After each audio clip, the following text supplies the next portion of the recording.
La actualidad informativa ofrecida por Iberian Press, agencia de noticias. Leonid Mikhelson, el magnate silencioso que desafió a los gigantes estatales y levantó un imperio gasista desde la independencia. Leonid Mikhelson no necesita discursos altisonantes ni apariciones mediáticas para dejar claro su poder. Cofundador y presidente de Novatek, el mayor productor independiente de gas natural en Rusia y uno de los más grandes del mundo, ha construido su fortuna y su reputación a base de visión estratégica, disciplina financiera y un perfil marcadamente reservado. En un sector históricamente dominado por el control estatal y las intrincadas relaciones con el Kremlin, Mikhelson ha logrado posicionarse como una de las figuras más influyentes del panorama energético global, al frente de una compañía que ha crecido a contracorriente, desafiando el monopolio de Gazprom y conquistando mercados internacionales con una oferta cada vez más diversificada y tecnológica. Nacido en 1955 en Kaspisk, Dagestán, en el sur de la Unión Soviética, Mikhelson se graduó como ingeniero civil en el Instituto de Ingeniería Civil de Samara. Comenzó su carrera en los años 80 en la construcción de gasoductos para el Ministerio de la Industria del Gas de la URSS, ascendiendo de manera constante dentro de un ecosistema técnico más que político. Esa trayectoria temprana, profundamente vinculada a la infraestructura energética soviética, le proporcionó un conocimiento operacional que más tarde resultaría decisivo para liderar su propio proyecto empresarial con una lógica distinta a la de los tradicionales oligarcas surgidos de la privatización de los años 90. La historia de Novatek comienza a principios de la década de 1990, cuando Mikhelson se hizo con el control de una pequeña compañía regional llamada Novafininvest, que más tarde pasaría a convertirse en Novatek. A diferencia de muchas otras empresas del sector que se fragmentaron, corrompieron o fueron absorbidas por intereses políticos, Mikhelson mantuvo una estrategia clara: integración vertical, eficiencia operativa, inversión en activos con alto potencial de reservas y desarrollo tecnológico propio. Esta visión le permitió no solo sobrevivir en un entorno turbulento, sino crecer hasta consolidarse como un actor clave en la industria del gas natural, ganando espacio frente al todopoderoso Gazprom. El verdadero salto internacional llegó con el desarrollo del proyecto Yamal LNG, una ambiciosa planta de licuefacción en el Ártico ruso, puesta en marcha en colaboración con TotalEnergies y la China CNPC. En un entorno climático extremo y logísticamente complejo, Novatek logró no solo construir y operar la instalación, sino posicionarse como un exportador relevante de gas natural licuado, GNL, abriendo nuevos canales de distribución hacia Asia y Europa. Este movimiento no solo diversificó el negocio, tradicionalmente concentrado en el suministro por gasoducto, sino que colocó a Rusia en el mapa del comercio global de GNL, hasta entonces dominado por actores como Qatar, Estados Unidos y Australia. Mikhelson fue clave en ese viraje estratégico. Con una habilidad poco común en el entorno empresarial ruso, supo atraer capital extranjero, proteger su independencia operativa y alinearse con los objetivos geopolíticos del Kremlin sin subordinarse del todo a ellos. Su cercanía con Gennady Timchenko, otro poderoso empresario y accionista de Novatek, fortaleció aún más la posición del grupo dentro del ecosistema energético del país. Pero a diferencia de otros oligarcas que exhiben poder o buscan protagonismo, Mikhelson ha cultivado una imagen de ejecutivo austero, centrado en resultados, más ingeniero que político, más constructor que ideólogo. Bajo su liderazgo, Novatek ha mantenido un crecimiento sostenido incluso en contextos adversos. Las sanciones internacionales impuestas a Rusia tras la anexión de Crimea en 2014 y las posteriores restricciones tecnológicas derivadas de la guerra en Ucrania afectaron a muchos actores del sector energético, pero Mikhelson logró minimizar el impacto gracias a la diversificación de mercados, la resiliencia operativa y el apoyo estratégico de socios no occidentales. Además, aceleró el desarrollo de Arctic LNG 2, una nueva megaplanta que consolidará aún más el papel del Ártico como hub energético clave del siglo XXI. A nivel financiero, Novatek se ha convertido en una de las compañías más eficientes del sector. Opera con márgenes elevados, ha mantenido su nivel de deuda bajo control y se ha destacado por su capacidad para ejecutar grandes proyectos en tiempos y presupuestos muy competitivos. Mikhelson ha reforzado la estrategia de sostenibilidad y transición energética con una retórica centrada en el gas como combustible puente, invirtiendo también en soluciones de hidrógeno, tecnologías de captura de carbono y energías renovables para acompañar el proceso global hacia una economía más limpia. Todo ello sin renunciar a una lógica empresarial agresiva y con ambición de liderazgo internacional.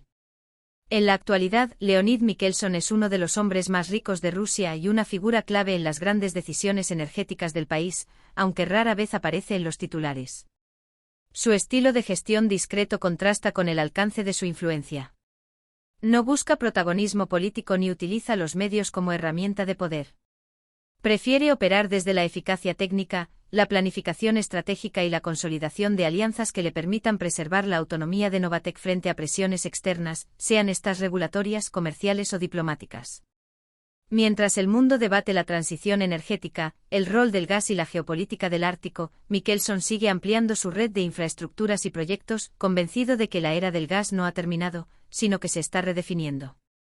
Con una hoja de ruta clara y una empresa que ya ha superado los límites del mercado ruso, representa un caso singular de liderazgo independiente en un ecosistema donde el poder empresarial suele estar íntimamente ligado al poder político. Leonid Michelson no ha heredado un imperio, lo ha construido.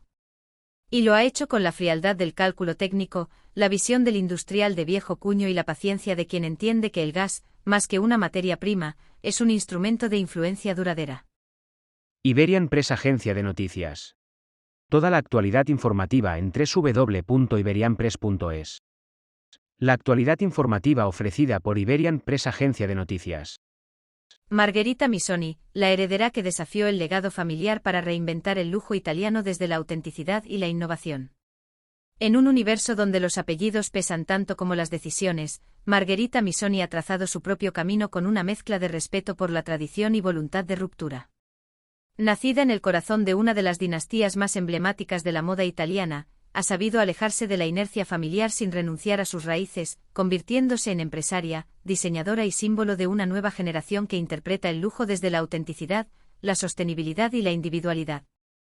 Su historia no es solo la de una sucesora de apellido ilustre, sino la de una mujer que ha buscado sentido más allá de la herencia, combinando sensibilidad estética con visión estratégica. Hija de Angela Missoni, quien tomó el relevo creativo de la firma en los años 90, y nieta de Ottavio y Rosita Missoni, fundadores del icónico universo de zigzags y colores que revolucionó la moda en los años 70, Margherita creció rodeada de tejidos, desfiles y la estética irreverente que convirtió a Missoni en sinónimo del Made in Italy, más bohemio y sofisticado. Sin embargo, su formación no fue lineal ni limitada al entorno familiar.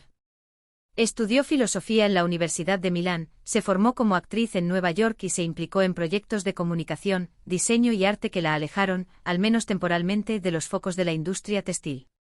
Fue precisamente esa distancia la que le permitió construir una identidad profesional propia.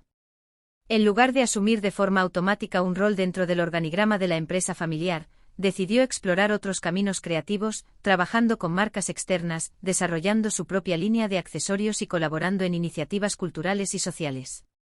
En 2009 se convirtió en embajadora no oficial de Missoni, asumiendo un papel más público en desfiles, campañas y eventos internacionales, pero siempre aportando una mirada contemporánea, más conectada con las generaciones digitales y con el lenguaje visual emergente de la moda.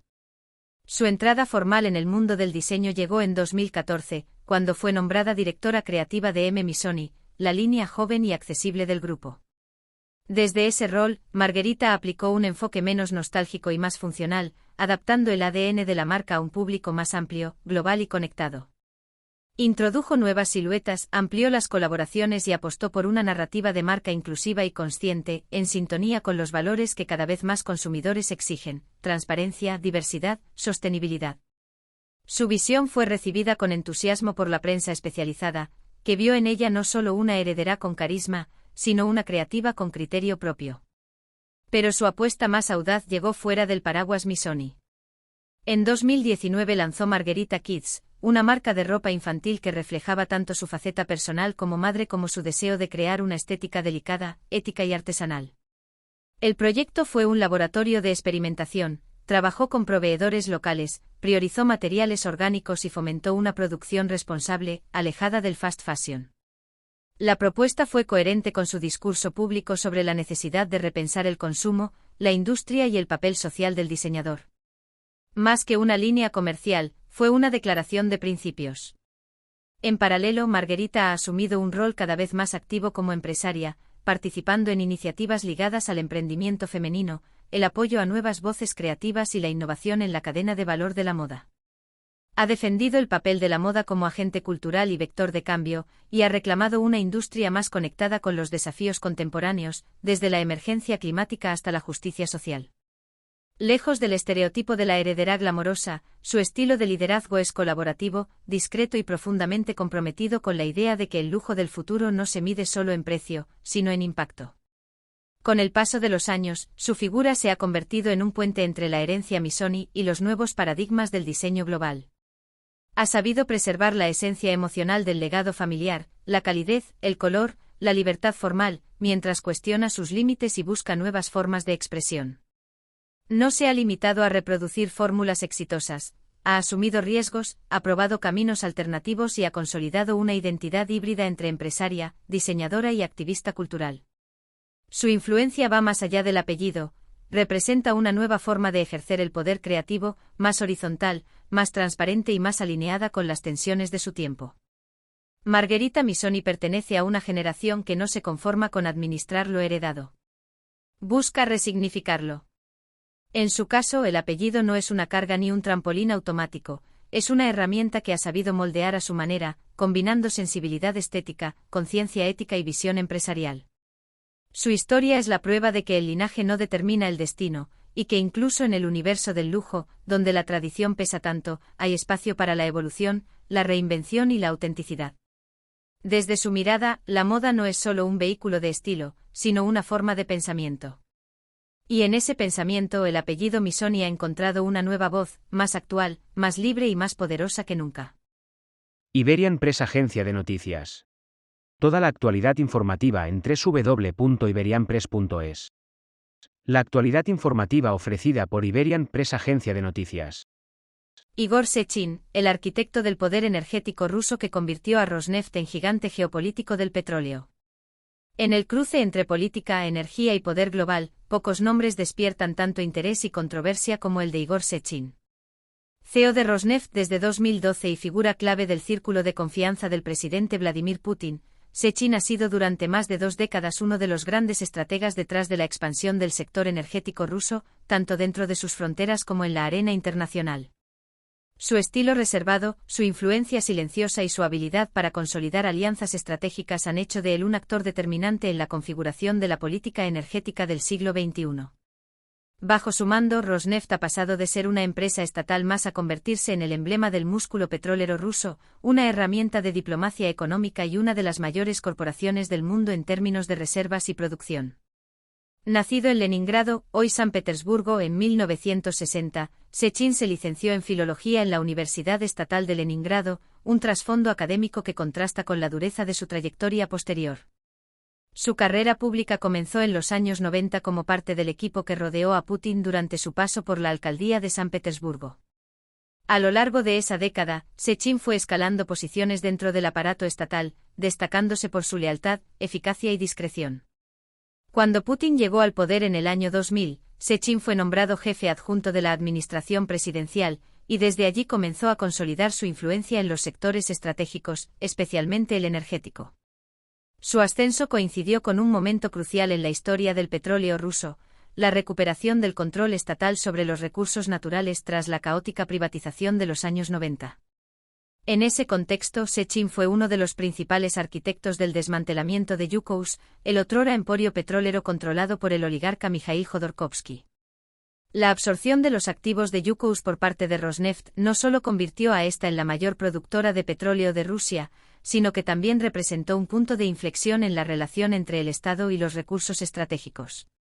La operación fue una muestra de la capacidad del Kremlin para reordenar el tablero empresarial ruso, y Sechin jugó un papel decisivo en ese rediseño. En 2012, tras ejercer como viceprimer ministro con competencia sobre el sector energético, Sechin fue nombrado CEO de Rosneft. Desde ese momento se propuso transformar la empresa en un actor global, con operaciones diversificadas, presencia en múltiples regiones del mundo y acuerdos estratégicos con potencias emergentes. Bajo su liderazgo, Rosneft adquirió TNK-BP, en una de las mayores operaciones corporativas de la historia rusa, y selló alianzas con compañías chinas, indias y latinoamericanas. Estas alianzas no fueron solo comerciales, formaron parte de una visión geopolítica en la que la energía se entendía como herramienta de influencia, contrapeso frente a Occidente y vía para fortalecer la autonomía estratégica de Rusia en el nuevo orden multipolar. El enfoque de Sechin ha sido sistemáticamente pragmático. A pesar de las sanciones occidentales impuestas tras la anexión de Crimea en 2014, Rosneft logró mantener su posición internacional y diversificar sus fuentes de financiación y cooperación tecnológica. En lugar de aislarse, buscó socios en Asia y Oriente Medio, consolidando su presencia en China a través de acuerdos de suministro a largo plazo con CNPC y Sinopec, y abriendo nuevas vías de exportación a través del Ártico y el Pacífico. Bajo su dirección, la compañía también ha ampliado sus actividades en Venezuela, Irak, Egipto y Mozambique, entre otros, combinando inversión directa con diplomacia energética. Internamente, Sechin ha impulsado una modernización operativa que incluye mejoras en eficiencia, digitalización de procesos y expansión de reservas probadas. Aunque su estilo de gestión ha sido descrito como centralizado y de mano firme, también ha mostrado capacidad para rodearse de equipos técnicos competentes y para adaptar la empresa a los cambios del mercado energético global. Rosneft se ha mantenido competitiva incluso en contextos de volatilidad extrema, como el colapso de los precios del crudo en 2020 o las sanciones financieras más recientes. Sin embargo, el poder acumulado por Sechin no ha estado exento de críticas y recelos, tanto dentro como fuera de Rusia. Ha sido objeto de sanciones personales por parte de Estados Unidos y la Unión Europea, y su nombre aparece de forma recurrente en informes sobre la influencia de los Siloviki, el grupo de funcionarios con pasado en los servicios de inteligencia que ha ganado peso dentro del Kremlin en las últimas décadas. Pese a su bajo perfil público, Sechin representa un modelo de capitalismo estatal autoritario que ha redefinido el papel de las empresas energéticas en el siglo XXI, ya no como simples productoras de crudo, sino como brazos estratégicos de la política exterior y herramientas de poder blando en el tablero global. Igor Sechin ha convertido Rosneft en una de las pocas compañías capaces de desafiar el dominio histórico de las grandes petroleras occidentales. Su capacidad para maniobrar en entornos hostiles, cerrar acuerdos con actores poco convencionales y sostener una narrativa de soberanía energética lo han posicionado como uno de los gestores corporativos más influyentes y enigmáticos del panorama global. Su legado, aún en construcción, no solo se medirá en barriles extraídos o contratos firmados, sino en la manera en que ha reformulado el papel del Estado en la economía energética del siglo XXI. Mientras el mundo discute la transición ecológica, Sechin mantiene el timón de una de las naves más poderosas del petróleo global, recordando que en muchos rincones del mundo, el crudo sigue siendo mucho más que una materia prima, es una herramienta de poder. Iberian Press Agencia de Noticias. Toda la actualidad informativa en www.iberianpress.es. La actualidad informativa ofrecida por Iberian Press Agencia de Noticias. Gennady Timchenko, el estratega del petróleo que convirtió el trading energético en una palanca de poder global desde las sombras. Gennady Timchenko no es un nombre habitual en los titulares, pero su influencia ha moldeado algunos de los flujos energéticos más estratégicos de las últimas 2 décadas. Cofundador del gigante suizo de trading de petróleo Gunvor Group, empresario con extensos intereses en infraestructuras, transporte y energía, y figura clave en el círculo económico que rodea al Kremlin, Timchenko ha desarrollado un modelo de poder silencioso basado en la intermediación, la logística y la lealtad. Su ascenso desde el mundo técnico soviético hasta convertirse en uno de los hombres más ricos y discretamente influyentes de Rusia ilustra como pocos la transición del país de una economía centralizada a una oligarquía energética profundamente integrada en los mercados globales. Nacido en 1952 en Leninakan, Armenia soviética, y formado como ingeniero en San Petersburgo, entonces Leningrado, Timchenko comenzó su carrera en el sector industrial, trabajando en empresas tecnológicas vinculadas al complejo militar industrial. A finales de los años 80, mientras la Unión Soviética entraba en descomposición, fue destinado a empresas de comercio exterior, un entorno donde empezó a adquirir experiencia internacional y a tejer una red de contactos que más tarde resultaría esencial para su salto al mundo del trading energético. A diferencia de muchos oligarcas que se enriquecieron mediante la adquisición de activos estatales en procesos de privatización, Timchenko construyó su fortuna desde una plataforma comercial, el negocio de intermediación en la compraventa global de hidrocarburos. En 2000, fundó Gunvor Group junto al empresario sueco Torbjörn Törnqvist. Desde sus oficinas en Ginebra, la firma comenzó a operar con una agresiva estrategia de intermediación, especialmente en petróleo ruso y de la región del Caspio. Gunvor ofrecía soluciones logísticas, adelantaba pagos a productores, controlaba terminales portuarias y desarrollaba contratos a largo plazo que le permitían asegurar volúmenes constantes. En pocos años se convirtió en uno de los mayores traders independientes del mundo, moviendo volúmenes de crudo comparables a los de gigantes como Vitol, Glencore o Trafigura.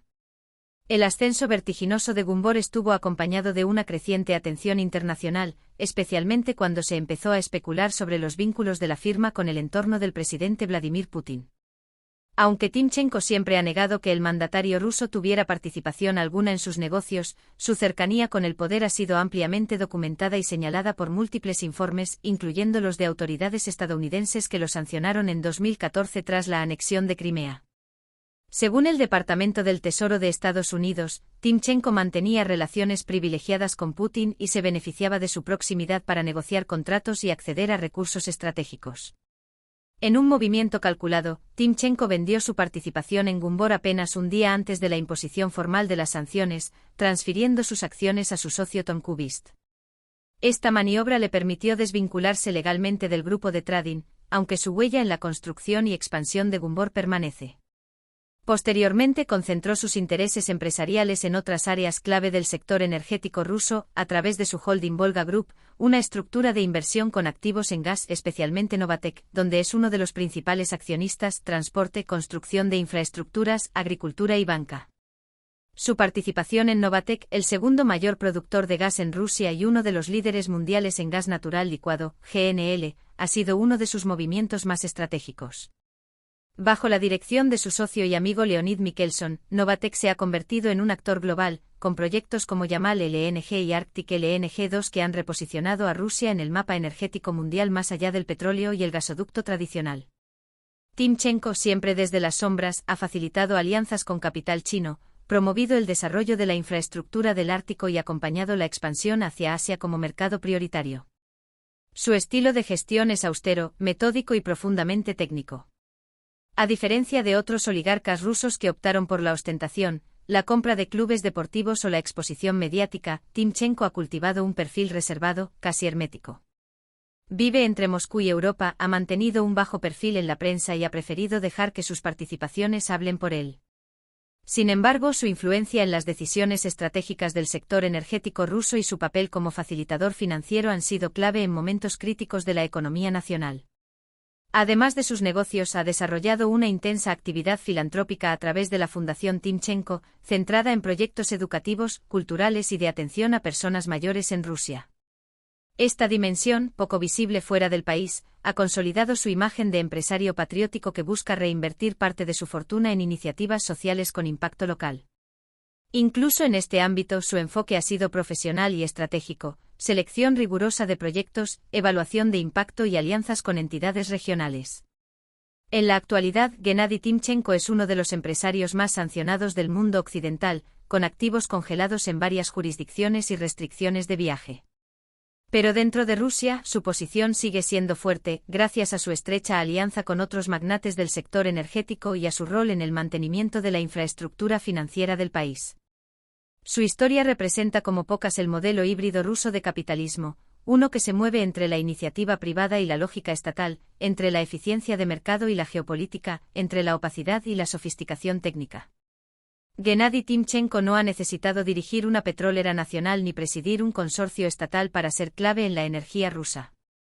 Lo suyo ha sido el arte de la intermediación, la logística, la anticipación estratégica y la fidelidad a un proyecto nacional en el que el poder económico no se exhibe, se ejerce.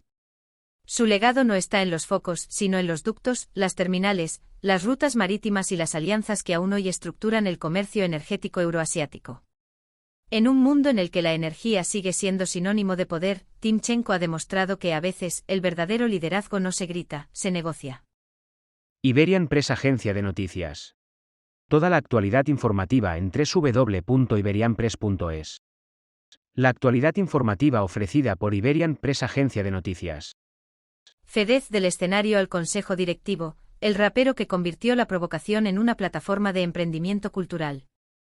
Federico Lucía, conocido mundialmente como Fedez, no es simplemente un artista urbano ni una celebridad mediática, es una de las figuras más influyentes del panorama cultural y empresarial contemporáneo en Italia. Con una trayectoria que comenzó en los márgenes del rap underground milanés y terminó consolidándose en el epicentro del entretenimiento europeo, Fedez ha sabido trascender el papel del músico tradicional para convertirse en un empresario versátil, constructor de marcas, productor audiovisual y agitador social con una capacidad inusitada para conectar con el pulso generacional. Su historia es la de una reinvención constante, donde la creatividad se entrelaza con una visión de negocio provocadora, emocional y adaptada a los nuevos códigos de comunicación digital. Nacido en 1989 en la periferia de Milán, Fedez creció en un entorno marcado por el desencanto juvenil, la cultura skate y el lenguaje crudo del rap independiente. Su entrada en la música fue autodidacta y digital, subiendo sus primeras canciones a MySpace y YouTube, plataformas que en aquel entonces apenas comenzaban a alterar las jerarquías del mundo discográfico. Desde sus primeros discos autoproducidos quedó claro que no era un artista más, su capacidad para provocar, su ironía mordaz y su instinto para identificar temas tabú lo convirtieron en un fenómeno viral antes de que el término se masificara. La industria no tardó en prestarle atención, y tras firmar con una major discográfica, lanzó una serie de álbumes que no solo escalaron en las listas, sino que generaron conversación, debates e incluso tensiones políticas. Pero más allá del éxito musical, Fedez entendió pronto que su marca personal tenía un valor mucho más amplio que el de los royalties. A diferencia de muchos músicos que dependen exclusivamente de la industria discográfica, él apostó por la diversificación. Fundó Newtopia junto al también artista J-Ax, un sello musical independiente que funcionó como incubadora de nuevos talentos y alternativa real al modelo vertical de las multinacionales. Newtopia no solo lanzó artistas como Fabio Rovazzi, sino que mostró una nueva forma de hacer negocios musicales, más ágil, más directa, más transparente. Para Fedez el emprendimiento era una extensión de su independencia creativa, y el éxito de esta iniciativa lo posicionó como un referente para jóvenes que querían hacer de la música un negocio, no solo una carrera artística. Con la consolidación de su figura pública, potenciada por su relación con Chiara Ferragni, empresaria, influencer y CEO de su propia marca, Fedez amplificó su alcance hacia nuevos territorios. El matrimonio Ferragni-Lucía se convirtió en un auténtico conglomerado mediático, capaz de generar atención masiva, articular campañas solidarias millonarias y mover productos, causas o narrativas con una rapidez que ninguna agencia tradicional podría igualar. Pero lejos de conformarse con ser el marido de o una extensión de una power couple digital, Fedez siguió construyendo su propio mapa empresarial. Se adentró en la producción audiovisual con el programa Muscio Selvaggio, un podcast que mezcla entretenimiento, entrevistas y contenido político-cultural, y que ha conseguido consolidarse como uno de los espacios de diálogo más influyentes del país, combinando irreverencia con análisis profundo y una estrategia impecable de distribución multiplataforma. Uno de los movimientos más interesantes de su carrera empresarial ha sido su incursión en el mundo de las startups. Fedez ha invertido y creado múltiples iniciativas relacionadas con la música, la tecnología y el impacto cultural. Entre ellas destaca ZDF Production, una empresa de producción de contenidos que busca dar espacio a narrativas diversas, disruptivas y descentralizadas.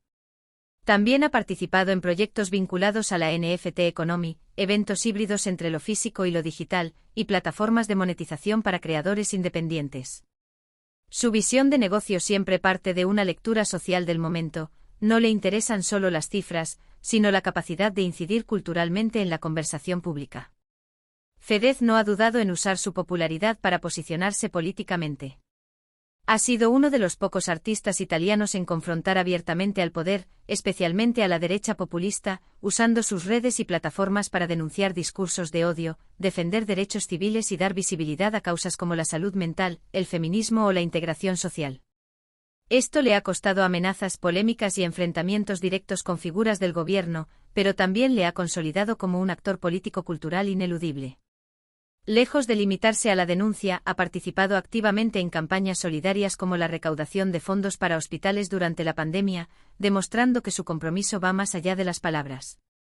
En 2022, el empresario dio un paso más en su apertura hacia el mainstream empresarial con la creación de Doom Entertainment, una agencia centrada en eventos, gestión de talentos y contenidos digitales, que representa la evolución de su rol de creador hacia el de facilitador de nuevos ecosistemas culturales. Doom ha servido como plataforma para lanzar nuevos talentos del espectáculo y generar proyectos de impacto que cruzan las fronteras entre arte, activismo y entretenimiento.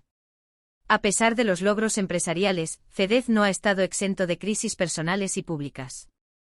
En 2023, su matrimonio con Ferragni entró en una fase turbulenta, mientras su salud mental y física también enfrentaba momentos difíciles, incluyendo un diagnóstico de cáncer de páncreas del que habló abiertamente para desestigmatizar la enfermedad. Lejos de ocultar sus fragilidades, las ha convertido en parte del relato, reafirmando una estrategia de transparencia que lo ha conectado emocionalmente con una audiencia masiva. Su vulnerabilidad, lejos de debilitar su figura, ha fortalecido su capital simbólico en un entorno saturado de narrativas prefabricadas. Fedez ha construido su imperio desde la autenticidad, el caos creativo y una mirada siempre atenta a las grietas del sistema. No responde a los esquemas clásicos de empresario, ni a los de artista comprometido, pero se mueve con soltura entre ambos mundos. Su historia representa una nueva forma de liderazgo cultural, en la que las marcas ya no se construyen solo con inversión, sino con narrativa, conexión emocional y capacidad para adaptarse a la velocidad del algoritmo. Federico Lucia ha hecho de su nombre un símbolo, de su música un altavoz, y de su trayectoria un manual abierto sobre cómo convertir la rebeldía en un proyecto empresarial con impacto real. En un país donde la cultura y el emprendimiento rara vez caminan de la mano, Fedez demuestra que el futuro pertenece a quienes saben contar su historia mientras la están escribiendo. Iberian Press Agencia de Noticias. Toda la actualidad informativa en www.iberianpress.es. La actualidad informativa ofrecida por Iberian Press Agencia de Noticias. Elena Zambon, la química del liderazgo que convirtió un legado familiar en un modelo farmacéutico global con alma humana. En un sector tan estratégico como el farmacéutico, donde la innovación científica convive con exigencias éticas y desafíos globales de salud pública, pocas figuras han sabido ejercer el liderazgo con la coherencia, visión y sensibilidad de Elena Zambon. Heredera de una de las empresas más antiguas y reconocidas de la industria italiana, ha logrado transformar el grupo Zambon en una compañía internacional sin perder su esencia familiar ni su compromiso con la innovación responsable. Su historia es la de una empresaria que se ha mantenido fiel a una idea poderosa, que la salud no es solo un negocio, sino una responsabilidad compartida que exige ciencia, valores y propósito. Nacida en Vicenza en 1959, Elena Zambon creció en el entorno de una empresa que ya llevaba décadas en el corazón de la industria farmacéutica italiana. Fundado en 1906 por su abuelo Gaetano Zambon, el grupo inició su camino como una pequeña distribuidora de productos farmacéuticos en el norte de Italia, y fue evolucionando hacia la producción industrial de medicamentos, con una marcada vocación de innovación tecnológica. La compañía siempre mantuvo una cultura profundamente humanista, en la que el bienestar del paciente y el compromiso social estaban tan presentes como la eficiencia empresarial. Esa cultura fue determinante en la formación de Elena, quien estudió Economía y Comercio en la Universidad Bocconi de Milán y completó su formación en Estados Unidos antes de incorporarse formalmente a la empresa en los años 80. Desde el inicio de su carrera profesional, Elena Zambon entendió que el reto no era simplemente continuar el legado familiar, sino reinventarlo para un mundo profundamente distinto.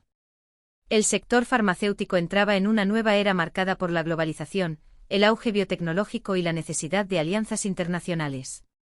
Durante años ocupó posiciones estratégicas en áreas financieras, comerciales y de desarrollo corporativo, hasta asumir en 1996 la presidencia del holding familiar.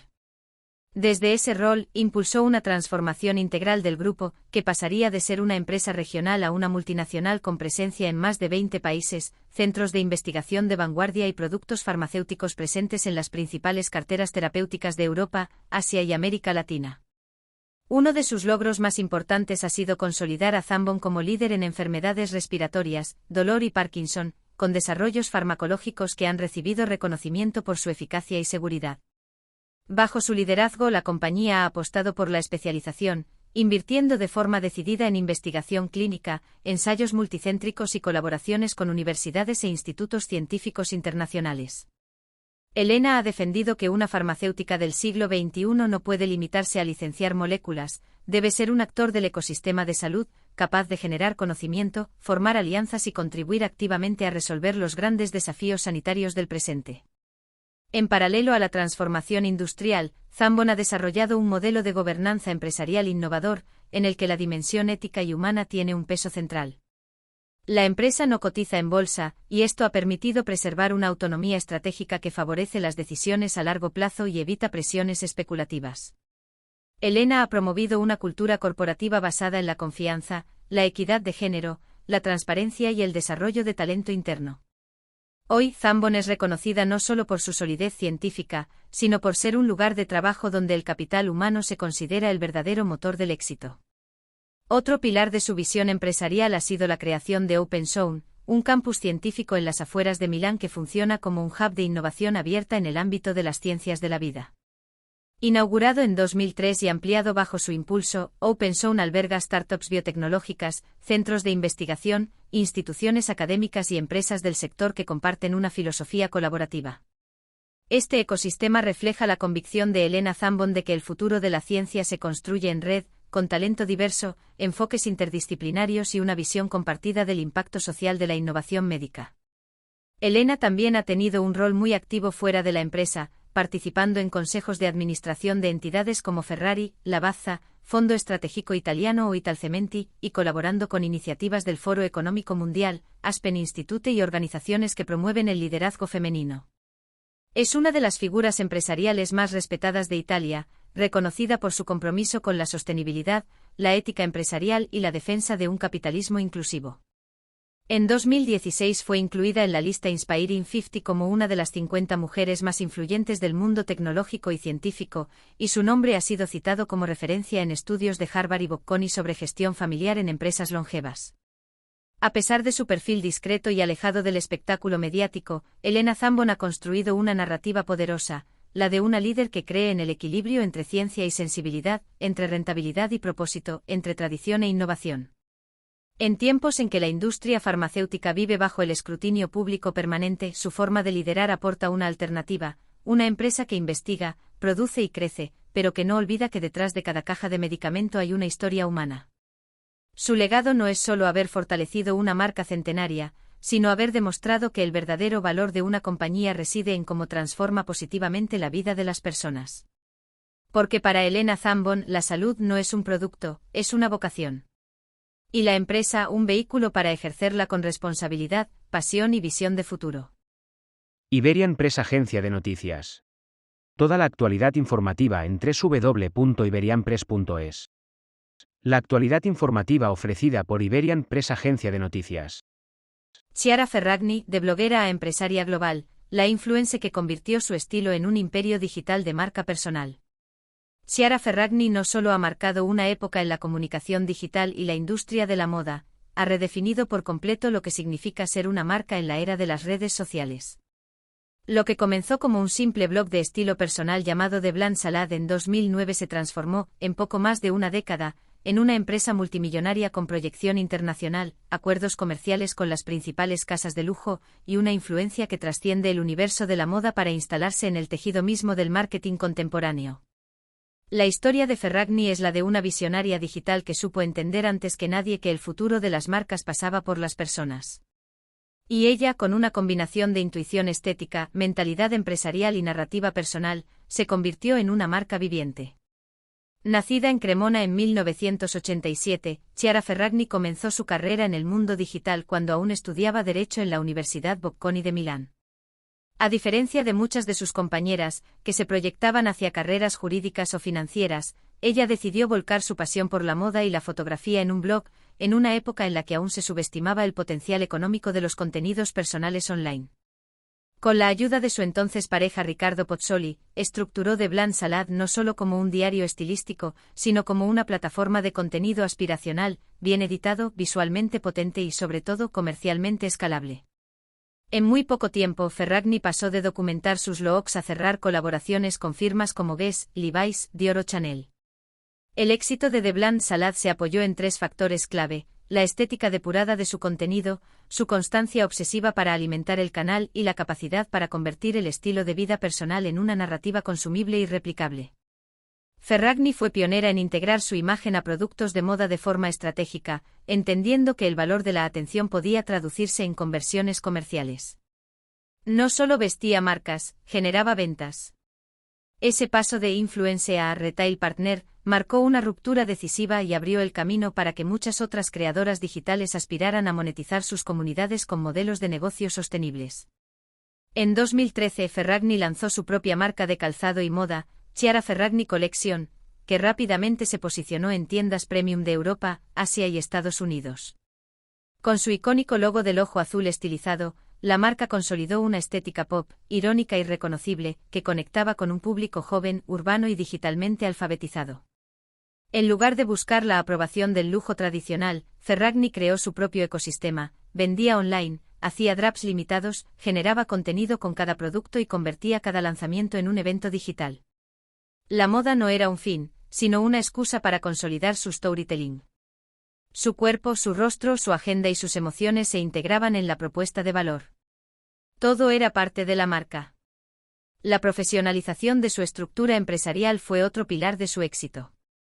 Fundó TBS Crew, una empresa que gestiona contenidos, licencias y colaboraciones, y contrató un equipo de comunicación, operaciones y finanzas que le permitió escalar sin perder control. Chiara Ferragni dejó de ser una figura de estilo para convertirse en CEO, directora creativa y presidenta de su propio grupo. Diversificó sus fuentes de ingresos, exploró el sector de la cosmética, se asoció con plataformas tecnológicas y fue pionera en monetizar el canal Instagram con acuerdos millonarios. Forbes la incluyó en su lista de las personas más influyentes menores de 30 años, y Harvard Business School dedicó un caso de estudio a su modelo de negocio, validando su trayectoria desde la perspectiva académica. Más allá del éxito financiero, Chiara Ferragni ha sabido posicionarse como una figura cultural. Su presencia en eventos benéficos, campañas feministas y causas sociales ha contribuido a que su figura traspase el espectro de la moda. Durante la pandemia de COVID-19, su recaudación para el Hospital San Raffaele de Milán marcó un punto de inflexión. Fue una de las primeras influencers en movilizar recursos de forma efectiva, y su credibilidad como figura pública creció más allá del nicho digital. En 2020 fue nombrada consejera independiente del Consejo de Administración de Tod's, en una jugada simbólica que acercaba dos mundos, la moda italiana clásica y el nuevo poder digital. Sin embargo, su trayectoria también ha estado marcada por tensiones propias de una figura tan expuesta. En 2023, una controversia vinculada a una acción benéfica mal gestionada con su marca derivó en una investigación por parte de las autoridades italianas y un importante impacto reputacional. Ferragni, lejos de eludir la crisis, emitió disculpas públicas, reorganizó su estructura directiva y se comprometió a mejorar los estándares de transparencia en todas sus actividades. El episodio, si bien cuestionó temporalmente su credibilidad, también mostró su capacidad para enfrentar la adversidad con pragmatismo empresarial, sin delegar responsabilidad ni cerrar el canal con sus seguidores. Hoy, Chiara Ferragni es mucho más que una influencer. Es un caso de estudio sobre cómo construir y escalar una marca personal con criterios de empresa global. Ha anticipado muchas de las dinámicas que hoy marcan el marketing digital, la narrativa continua, la conversión directa, la economía de la atención y la fusión entre lo íntimo y lo comercial. Donde antes existían diseñadores, modelos y revistas, ella construyó un ecosistema propio.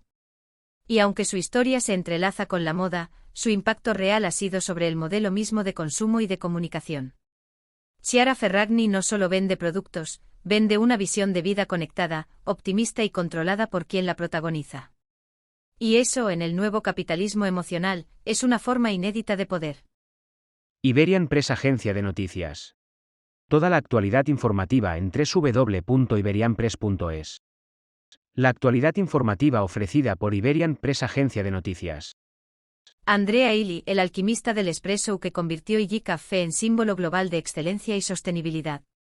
Andrea Ili no solo dirige una de las marcas más icónicas del café italiano, también es el artífice de una visión empresarial donde ciencia, arte y sostenibilidad se funden en una sola taza. Desde su posición como presidente de IG Café, ha sido mucho más que un ejecutivo, ha ejercido como embajador internacional de una cultura del café basada en la calidad absoluta, la innovación constante y el respeto por toda la cadena de valor. Empresario de tercera generación, heredero de una dinastía forjada en Trieste, Andrea ha transformado el legado familiar en una empresa global sin renunciar a los valores que la vieron nacer: precisión científica, obsesión por la perfección sensorial y un firme compromiso con la ética del negocio. Nacido en Trieste en 1964, Andrea Ili representa la tercera generación al frente de la compañía fundada en 1933 por su abuelo Francesco Ili, un inmigrante húngaro que revolucionó la industria del café con la invención de la primera máquina para espresso presurizado y un método pionero de conservación del grano tostado. Su padre, Ernesto Ili, químico de formación, elevó esa innovación técnica a otro nivel al convertir la empresa en un centro de investigación puntero y al desarrollar una cultura empresarial basada en la excelencia científica, el desarrollo sostenible y el pensamiento a largo plazo. Andrea creció en ese entorno, rodeado de laboratorios, tostadores y debates sobre aromas, moléculas y mercados. Estudió química en la Universidad de Trieste y se formó también en la Harvard Business School, lo que le otorgó una doble mirada, científica y estratégica. En 1994 asumió el cargo de CEO, posición que mantuvo hasta 2016, año en el que pasó a ocupar la presidencia del Consejo.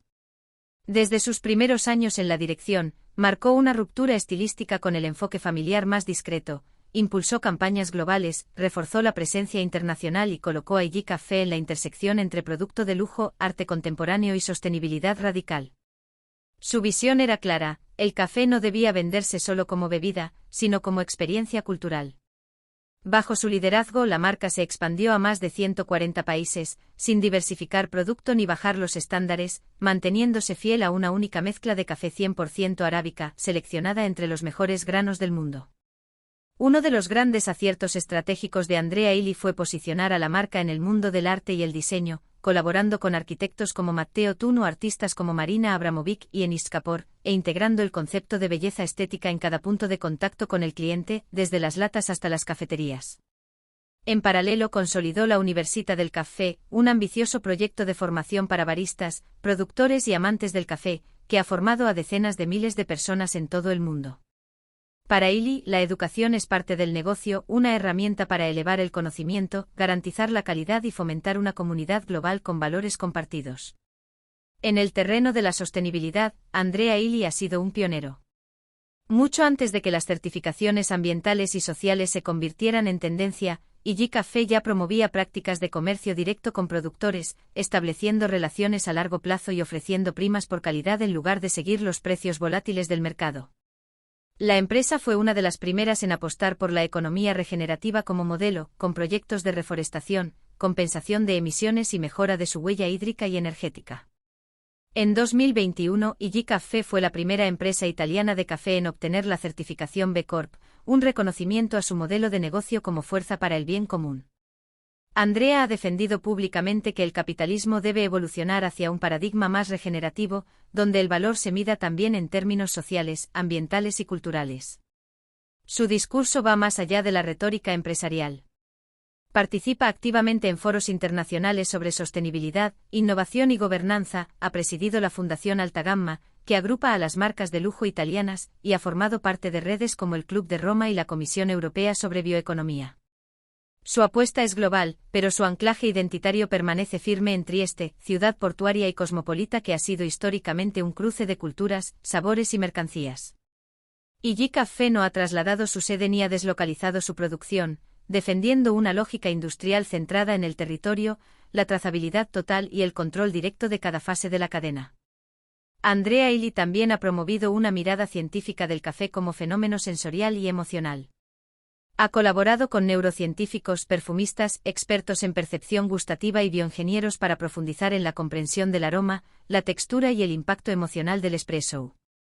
Bajo su liderazgo se han patentado sistemas de extracción, innovaciones en cápsulas compostables y tecnologías de inteligencia artificial aplicadas a la predicción del perfil sensorial de las cosechas.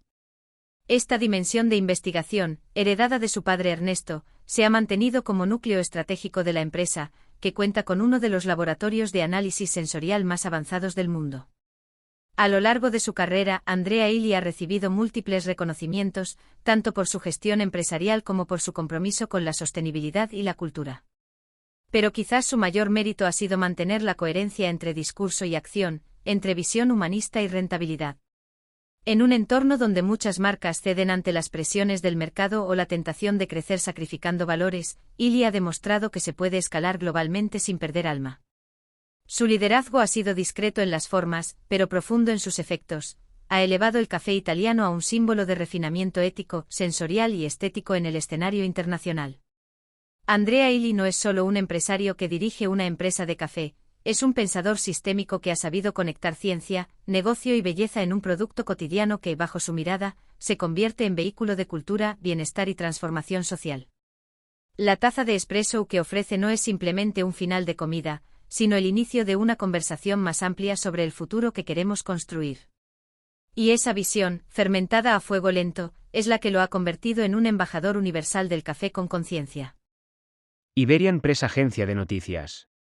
Toda la actualidad informativa en www.iberianpress.es. La actualidad informativa ofrecida por Iberian Press Agencia de Noticias. Andrea Bocelli, la voz que conmovió al mundo y construyó una fundación que da esperanza donde más se necesita. Andrea Bocelli no es solo una de las voces más reconocidas y admiradas del planeta, también es un empresario cultural y filántropo que ha sabido transformar su éxito artístico en una plataforma de impacto real.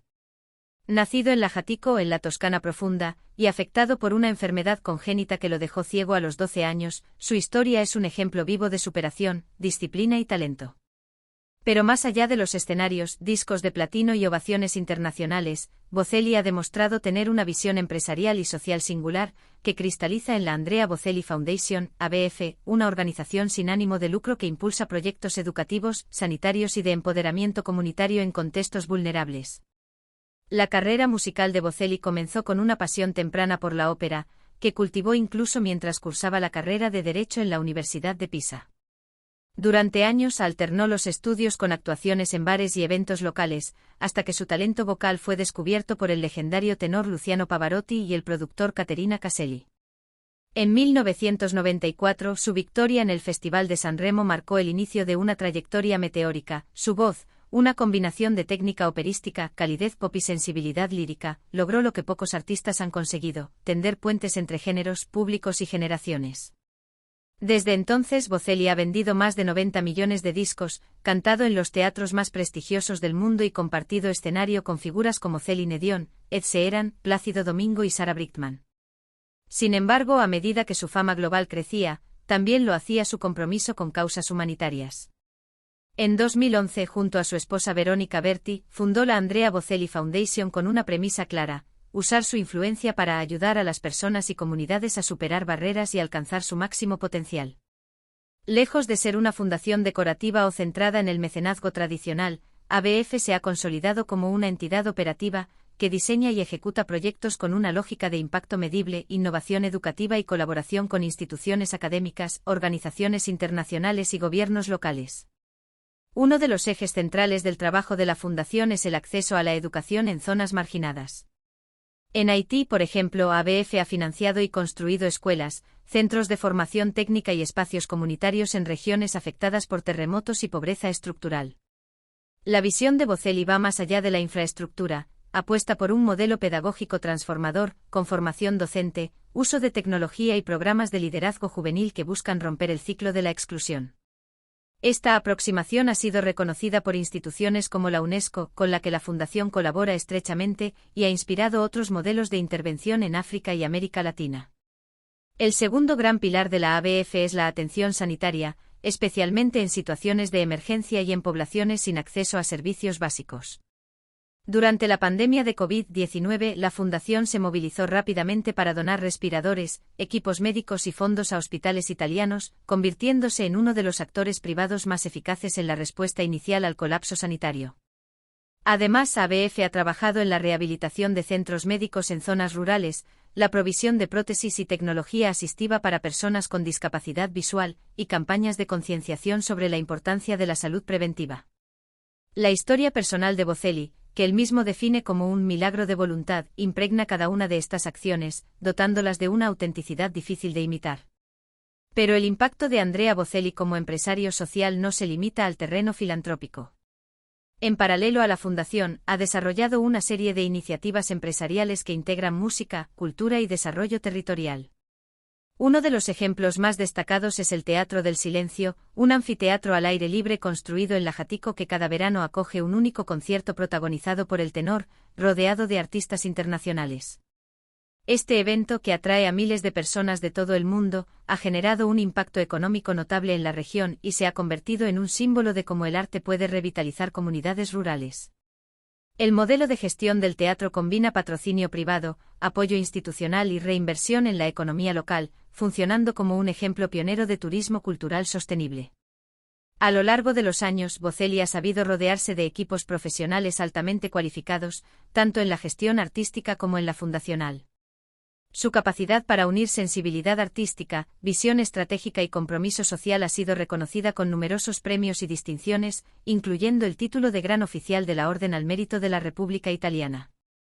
Sin embargo, el verdadero reconocimiento lo encuentra en las comunidades con las que trabaja, niños que acceden a una escuela por primera vez, jóvenes que encuentran en la música una herramienta de expresión o enfermos que reciben tratamiento gracias a la acción directa de la Fundación. Andrea Bocelli ha demostrado que el arte, cuando se ejerce con responsabilidad, puede ser una plataforma de transformación. Su carrera es un testimonio de excelencia, pero también de coherencia. No ha disociado nunca su fama de su responsabilidad, ni su talento de su misión. Lejos de la lógica del espectáculo superficial, ha construido un legado donde la voz no solo emociona, sino que también construye. En un tiempo en el que la fama parece fugaz y la filantropía a menudo se limita a gestos simbólicos, Bocelli representa otra forma de hacer las cosas, con profundidad, con sentido, y con una convicción firme de que el arte puede y debe mejorar la vida de los demás.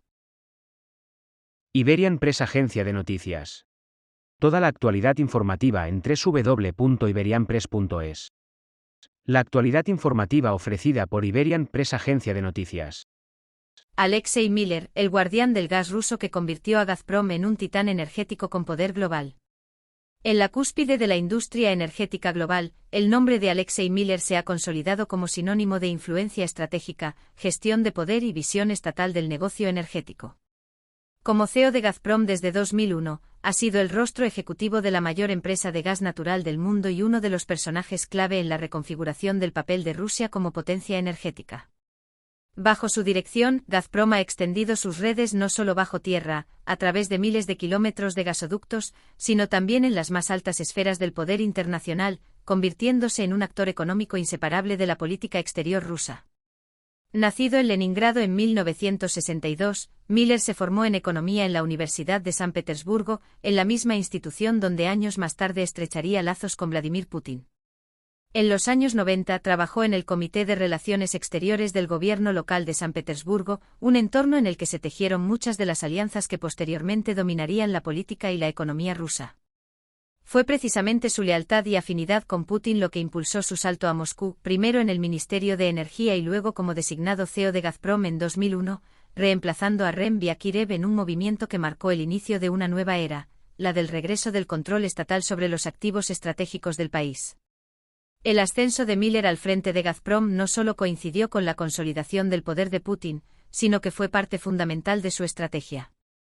En sus primeros años, Miller lideró una compleja operación para recuperar el control estatal sobre activos que, tras la caída de la URSS, se habían fragmentado o privatizado de forma caótica. Una de sus primeras misiones fue desmantelar redes de influencia interna que operaban con intereses divergentes, reforzar la disciplina corporativa y asegurar que la empresa respondiera a una lógica de interés nacional, más que a la de mercado puro. Así, Gazprom pasó de ser un gigante vulnerable a un instrumento poderoso en manos del Estado ruso. Durante más de 2 décadas, Alexei Miller ha transformado la compañía en una entidad con presencia omnipresente en la economía rusa. No solo domina la producción y exportación de gas, sino que participa en sectores tan diversos como la construcción, los medios de comunicación, el deporte y la investigación tecnológica. Su brazo financiero, su influencia regulatoria y su capacidad para condicionar decisiones de política energética en Europa han convertido a Gazprom en una especie de embajada corporativa con funciones estratégicas. Bajo su liderazgo, la empresa ha mantenido el monopolio de las exportaciones por gasoducto, lo que le ha permitido operar con una posición dominante frente a mercados tan sensibles como Alemania, Turquía, Italia o China. Una de las grandes apuestas de Miller ha sido la construcción de infraestructuras de exportación que respondieran a la nueva arquitectura geopolítica.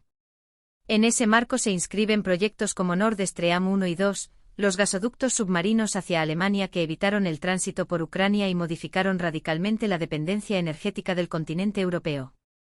También destacan Turk Stream, que conecta Rusia con Turquía a través del Mar Negro, y Power of Siberia, el enorme gasoducto que suministra gas directamente a China, una de las piezas clave en el viraje de Moscú hacia Asia. Cada uno de estos proyectos no ha sido meramente técnico o comercial, ha estado rodeado de presiones diplomáticas, sanciones, debates legales e intensas pugnas geopolíticas. Miller ha sabido jugar con maestría en ese tablero. Su estilo, distante del foco mediático pero férreamente disciplinado, ha cultivado una imagen de ejecutor eficaz, capaz de sostener la monumental maquinaria de Gazprom con precisión y pragmatismo. Mientras que otros directivos rusos han alternado momentos de protagonismo y caída, él ha permanecido como una figura estable, blindada por su cercanía con el Kremlin y respaldada por resultados que hasta antes de las sanciones masivas de 2022 presentaban cifras récord en ingresos, beneficios y expansión operativa. En 2008 Gazprom llegó a ser la tercera empresa más valiosa del mundo, y Miller declaró que su objetivo era convertirse en la primera. Aunque ese escenario no se concretó, la ambición marcó el tono de una gestión que nunca fue modesta. No obstante, los desafíos de su mandato también han sido colosales. La guerra en Ucrania y las posteriores sanciones occidentales han golpeado con fuerza el modelo de exportación de Gazprom, especialmente su vínculo con el mercado europeo. La suspensión de Nord Stream 2, el abandono de contratos de largo plazo y la aceleración de la transición energética en Europa han reducido el peso de Gazprom en el oeste. Frente a eso, Miller ha reforzado la apuesta asiática, estrechando lazos con China a través de acuerdos a largo plazo y planificando nuevos corredores como el Power of Siberia 2. También ha promovido el desarrollo del gas natural licuado, GNL, aunque con menos agresividad que competidores como Novatek, y ha defendido la vigencia del gas como fuente energética esencial en la transición hacia una economía baja en carbono. En el plano interno, Miller ha sido una figura polarizadora. Para algunos es un gestor eficiente que ha garantizado estabilidad, inversión y expansión en un sector clave. Para otros representa la simbiosis entre poder político y corporativo que impide la modernización real del tejido empresarial ruso. Sus decisiones han estado marcadas por una visión estatista, donde la seguridad energética del país prima sobre la competencia o la liberalización del mercado. Esta lógica ha sido coherente con la línea del Kremlin, pero ha generado tensiones con actores que defienden modelos más abiertos o cooperativos. Pese a todo, el legado de Alexei Miller es incuestionable. Su gestión al frente de Gazprom ha definido no solo el rumbo de una empresa, sino el papel de Rusia en el mapa energético mundial. Ha convertido el gas en una palanca de poder diplomático, ha utilizado la infraestructura como instrumento geopolítico y ha tejido una red de alianzas que desafía las reglas del libre mercado. Su figura encarna una de las expresiones más sofisticadas del capitalismo estatal ruso, una en la que las empresas no solo generan riqueza, sino que proyectan influencia, construyen soberanía y modelan las relaciones internacionales. En un mundo en transición, Miller sigue siendo uno de los guardianes del viejo orden energético, donde los ductos son arterias del poder y el gas natural, aún hoy, es más que una fuente de energía, es una herramienta de Estado. Iberian Press Agencia de Noticias. Toda la actualidad informativa en www.iberianpress.es. La actualidad informativa ofrecida por Iberian Press Agencia de Noticias. Vladimir Bogdanov, el enigmático patriarca de Surgutneftegas que consolidó un imperio petrolero sin exponerse al ruido del poder. Vladimir Bogdanov es uno de los empresarios más enigmáticos y longevos del sector energético ruso. Al frente de Surgutneftegas desde los años 80, ha construido una de las mayores compañías petroleras del país sin levantar la voz, sin participar en guerras oligárquicas ni aparecer con frecuencia en los titulares. Mientras sus pares acaparaban portadas, participaban en escaramuzas políticas o expandían sus imperios hacia el exterior, Bogdanov optó por una estrategia casi monástica: concentrarse en la producción, en el control absoluto de su empresa y en preservar la independencia frente a las presiones tanto del Kremlin como del capital extranjero. Esa apuesta le ha permitido convertir a Surgutneftegas en un actor clave del petróleo ruso y en una rareza corporativa dentro de un ecosistema marcado por las relaciones de poder. Nacido en 1951 en la región de Tyumen, corazón de la Siberia Occidental, Bogdanov se graduó en el Instituto Industrial de Tyumen como ingeniero en petróleo y gas, una formación técnica que marcaría toda su carrera. Su primer contacto con el sector fue directo, en los yacimientos, en las estaciones de bombeo, en los climas extremos donde se forjó la columna vertebral energética de la Unión Soviética. En 1983 fue nombrado director general del Trust Surgutneftegas, y en 1993, tras la desintegración del sistema soviético, lideró su transformación en sociedad anónima. A diferencia de otras privatizaciones que derivaron en el saqueo de activos o en la entrega del control a oligarcas sin experiencia operativa, Bogdanov protegió la continuidad industrial del proyecto, asegurando que gran parte de la propiedad quedara en manos de empleados y del propio equipo directivo. Esa estrategia de capitalismo cerrado es una de las marcas registradas de Surgutneftegas. A lo largo de los años, la empresa ha evitado cotizar en mercados internacionales, no ha abierto su capital a inversores extranjeros y se ha mantenido deliberadamente opaca en sus estructuras de propiedad.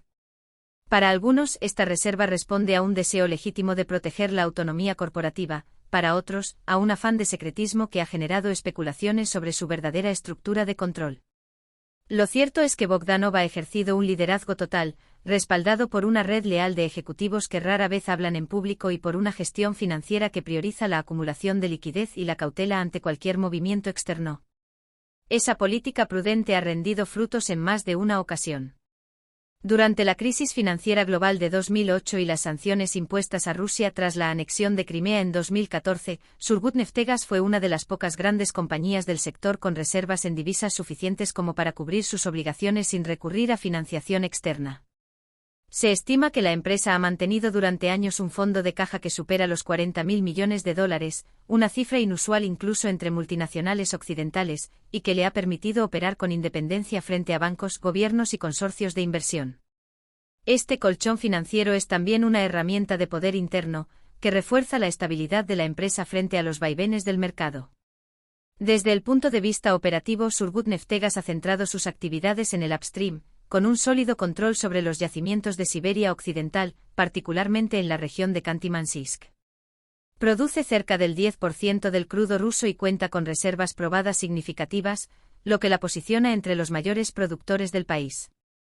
Aunque su presencia en el mercado internacional es más discreta que la de Rosneft, Lukoil o Gazprom Neft, la compañía abastece a refinerías clave y participa en el comercio exterior a través de intermediarios, sin protagonizar grandes proyectos de expansión global ni alianzas ruidosas.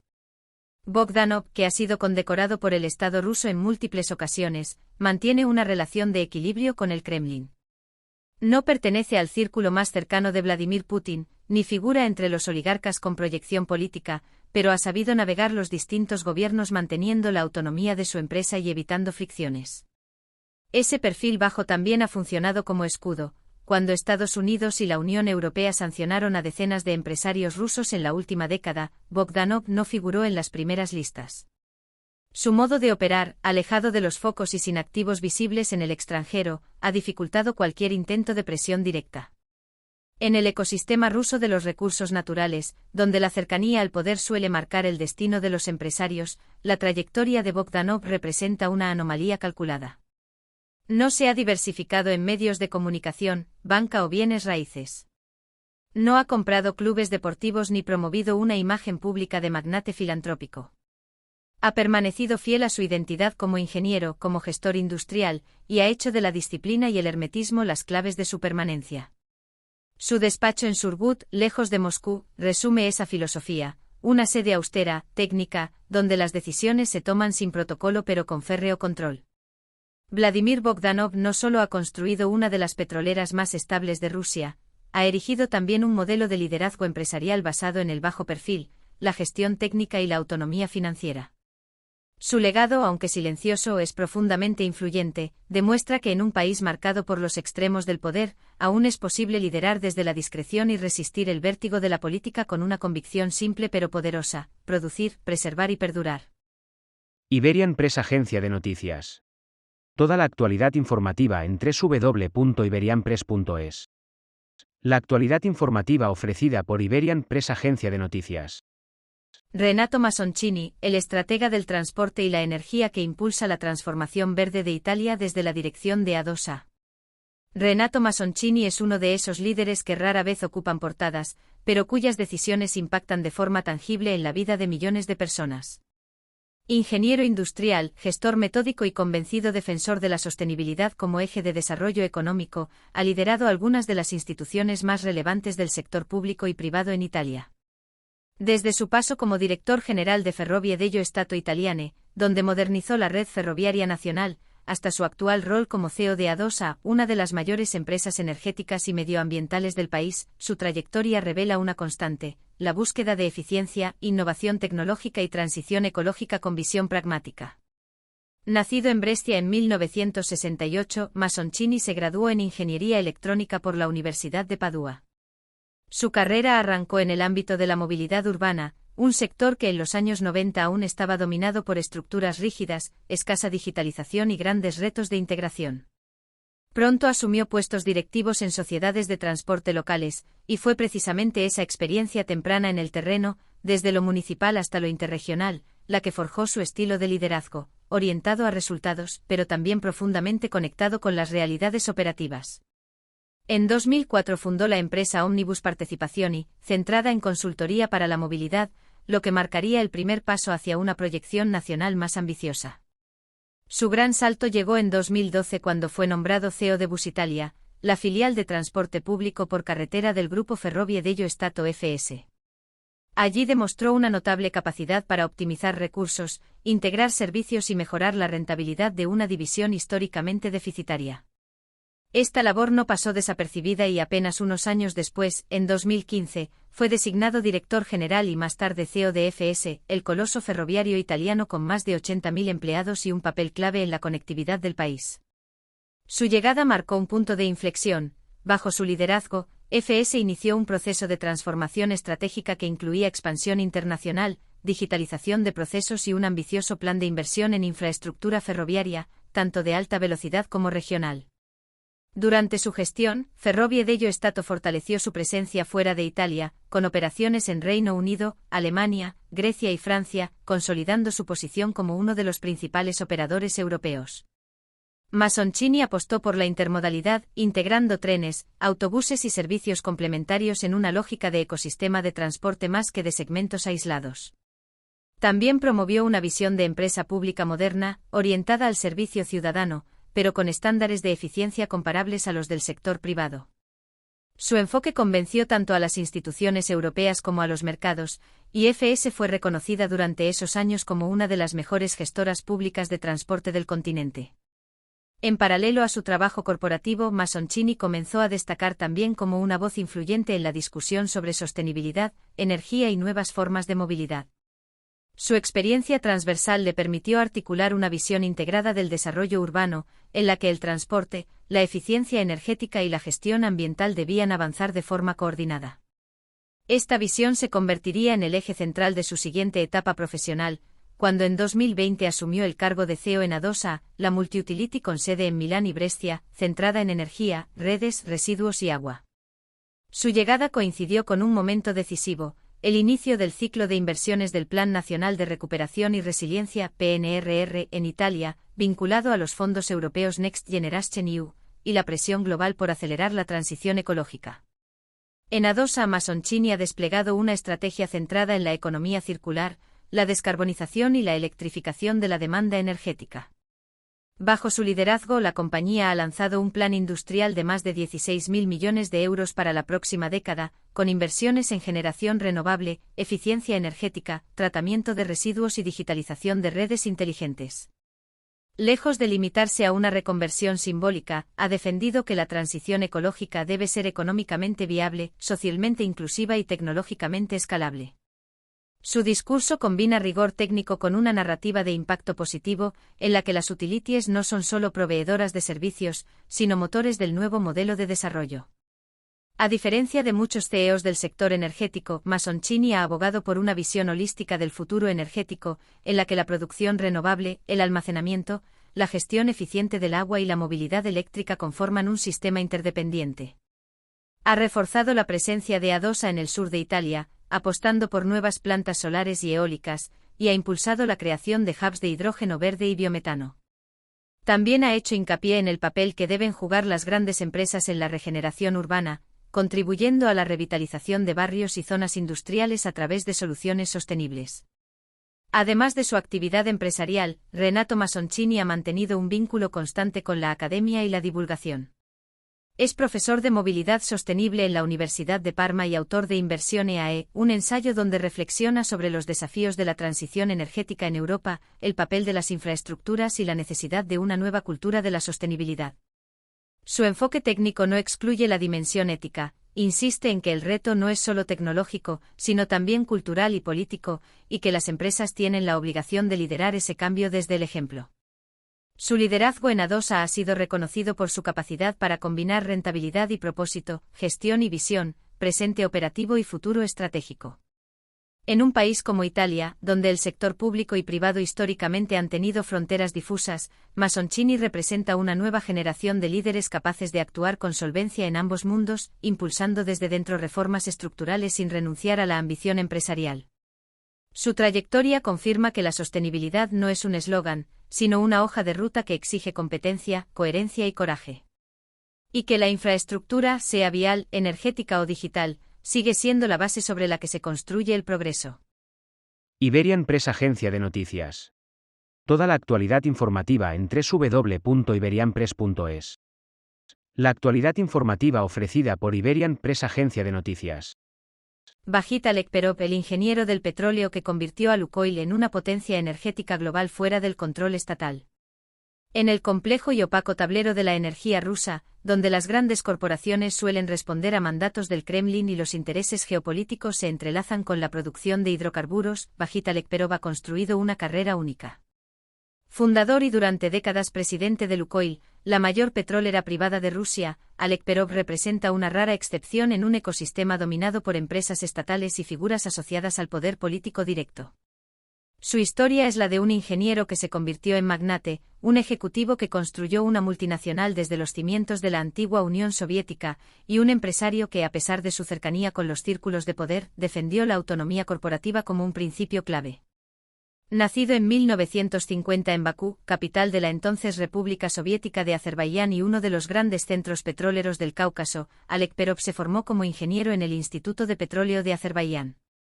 Desde muy joven se sintió atraído por el mundo de los hidrocarburos, y su carrera despegó en los yacimientos de Siberia Occidental, donde asumió responsabilidades cada vez mayores en la gestión de pozos y plantas de extracción. Con una mezcla de pragmatismo técnico y ambición estratégica, fue ascendiendo hasta convertirse en viceministro de la industria petrolera de la URSS a finales de los años 80, justo cuando el sistema soviético comenzaba a desintegrarse y el futuro del sector energético ruso entraba en una etapa de gran incertidumbre. La clave de su salto al liderazgo empresarial vino con la fundación de Lukoil en 1991, a partir de la reorganización de tres grandes activos petroleros del Estado, Langepasneftegaz, Urayneftegaz y Kogalimneftegaz, de cuyas siglas surge el nombre Lukoil.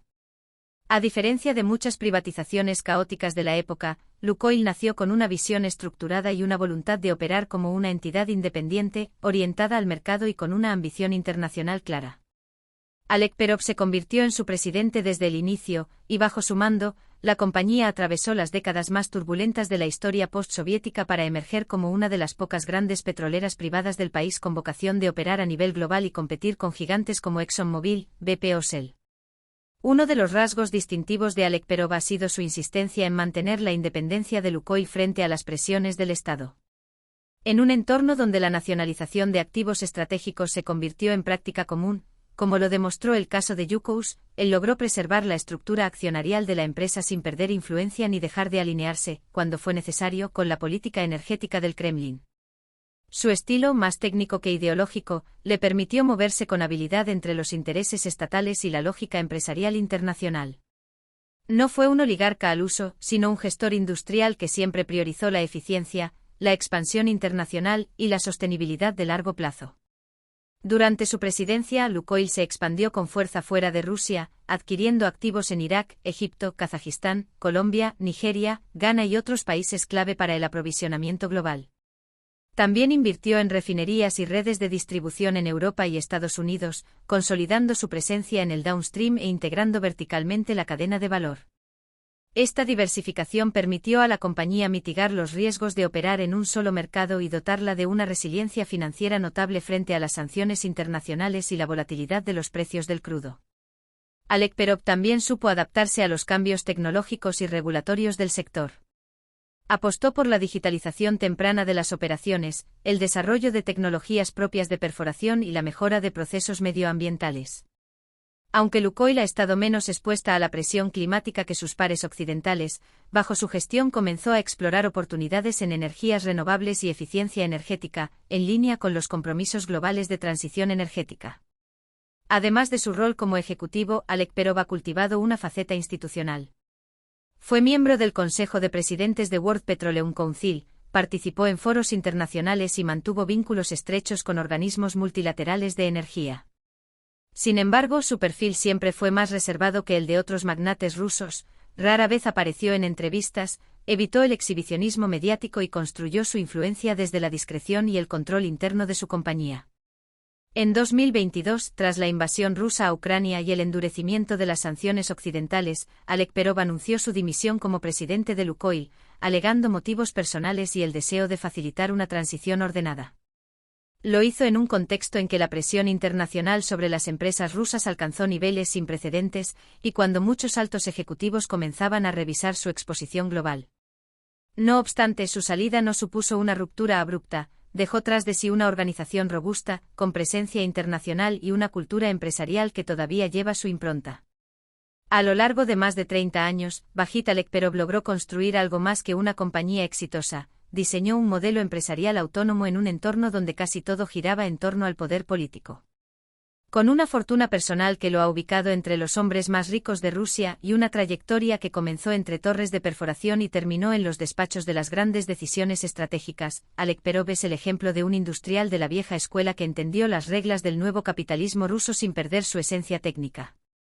Lukoil no solo lleva su sello, es en muchos aspectos su obra más duradera. Y en un sector donde el petróleo es sinónimo de poder, su legado es el de haber demostrado que se puede construir influencia desde la ingeniería, la visión empresarial y la independencia. Iberian Press, agencia de noticias. Toda la actualidad informativa en www.iberianpress.es.